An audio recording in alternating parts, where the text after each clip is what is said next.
இதுல ஏதோ புது சிக்கல் இருக்கிற மாதிரி எனக்கு தெரியுதுடா. இல்லை, எனக்கு தெரிஞ்சு எனக்கு இருக்கிற ரெண்டே சிக்கல். மொதல் சிக்கல் உங்க அப்பன், ரெண்டாவது இந்த வெங்கடேசன்.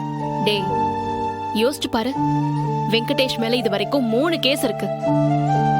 அதுல இருந்து வெளியில வரதுக்கே அவன் அவ்வளவு பாடுபட்டு போராடணும், முக்கியமா செலவு பண்ணணும். ஆனாலும் மறுபடியும் எதுக்காக வந்து கனிய கிட்னாப் பண்ண பார்த்தான்? வேற எதுக்கு? ரத்னாக்கு பிரச்சனை கொடுக்கணும், அவளை பழி வாங்கின, இதுதானே அவன் வேலை. இல்லடா, எனக்கு இதுல ஏதோ ஒண்ணு ஊறுத்துது. அது என்னன்னு கண்டுபிடிக்கணும். அந்த சமயத்துல நானும் இங்க இருக்க மாட்டேன். நீதான் பொறுப்பா பொறுமையாவும் இருக்கணும்.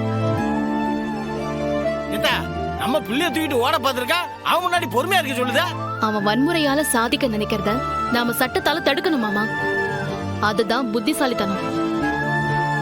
டே சண்முகம், தயவு செஞ்சு எனக்காக ஒரு வேலை செய்யறியா? இல்லை, இப்ப நீ என்ன சொல்ல வர? எனக்காக ஒரே ஒரு தடவை அந்த வெங்கடேஷன் நீ நேர்ல பார்த்து பேசணும். ம். யாரு? நானு அவங்கிட்ட வந்து பேசணுமா? போலாங்கிட்டு.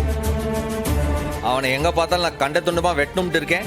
அவங்கிட்ட போய் என்னைய சமரசம் பேச சொல்லிட்டியா? தயவு செஞ்சு நான் சொல்றத கொஞ்சம் கேளு. அவன்கிட்ட பேசு. இன்னொரு முறை இப்படி பண்ணா தப்பாயிடும்னு அவனுக்கு புரியற மாதிரி அவன்கிட்ட சொல்லு. இல்லை, சும்மா தேவையில்லாத பேச்சு பேசிட்டு போல. நீ கேட்கவே மாட்டியா? தயவு செஞ்சு உன் கோவத்தை அடக்கிக்கிட்டு கொஞ்சம் லாஜிக்கா யோசி. இனி இந்த வீட்ல உன்னை கட்டுப்படுத்துறதுக்கு நானும் இருக்க மாட்டேன்.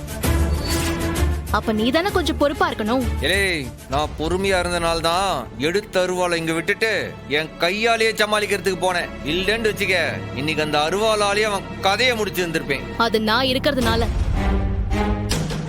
நானும் இல்லனா நீ அருவாளோட தானே போயிருப்ப. அவன் மாட்டிருந்தா அவனை வெட்டி கொண்டு இருப்பல்ல. இல்லை, இந்த பாருல, நான் என்ன சொன்னாலும் நீ போதும்டா. இன்னும் உன் மனசுல கனி அவன் தூக்குன கோவம் குறையல. நீ நிதானத்துக்கு வந்த அப்புறம் யோசி. அவனை கொல்றத விட மனச மாத்துறதுதான் சரின்னு உனக்கே புரியும். இல்லை, அதெல்லாம் அப்புறம் பேசிக்கிடுவான். உன்னை அந்த பாட்டி என்ன சொல்லிச்சு?